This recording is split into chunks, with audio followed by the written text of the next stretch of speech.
भोलि एमाले र राजावादी आमने सामान्य हुँदै ओलीले कार्यकर्ता लगाएर आन्दोलन बिथोल्ने प्रयास गर्ने राजतन्त्र पक्षधरको आशंका। गणतन्त्रवादी र राजावादी मध्ये कसको जित होला? गणतन्त्र दिवसका अवसरमा भोलि बिहिबार नेकपा एमाले लगायतका दलहरूले काठमाडौँमा शक्ति प्रदर्शन गर्ने भएका छन्।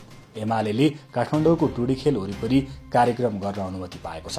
यता राजावादीहरूले भने भोलि वारपारको लडाई लड्न काठमाडौँ उपत्यकामा आन्दोलन चर्काउने भएका छन्। संयुक्त जनआन्दोलन समितिले यस अघि नै रत्न पार्कबाट आन्दोलन उठाउने घोषणा गरिसकेको छ। गत शनिबार आयोजित जागरण सभामा 15 गते दिउँसो 12 बजे रत्न पार्कमा भेला हुन आह्वान गरिएको थियो। यता प्रहरी उच्च स्रोतले भने राजावादीलाई रिङ रोड भित्र कार्यक्रम गर्न नदिने रणनीति रहेको बताएको छ।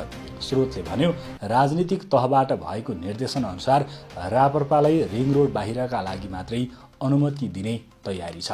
प्रधानमन्त्री ओलीले जेठ 15 गते काठमाडौँ उपत्यका एमालेको कब्जामा हुनुपर्ने उग्र अभिव्यक्ति दिएकाले भोलि जे पनि हुन सक्ने आकलन गरिएको छ। राजावादीहरूले आफ्नो आन्दोलन बिथोल्न एमालेका कार्यकर्ता हुन सक्ने आशंका पनि गरेको छ। ओलीले एमालेको कार्यक्रममा 1 लाख मानिस सहभागी हुने तर राजावादीको आन्दोलनमा 1000 को हाराहारीमा आउने दावी गरेका छन्।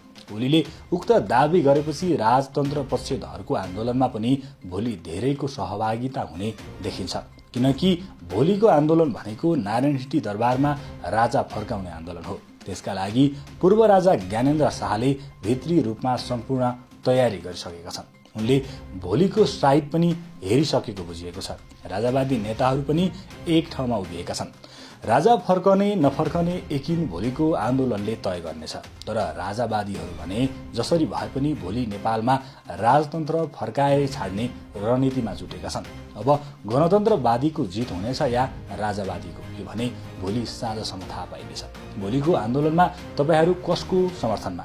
प्रतिक्रिया कमेन्ट गर्नुहोला।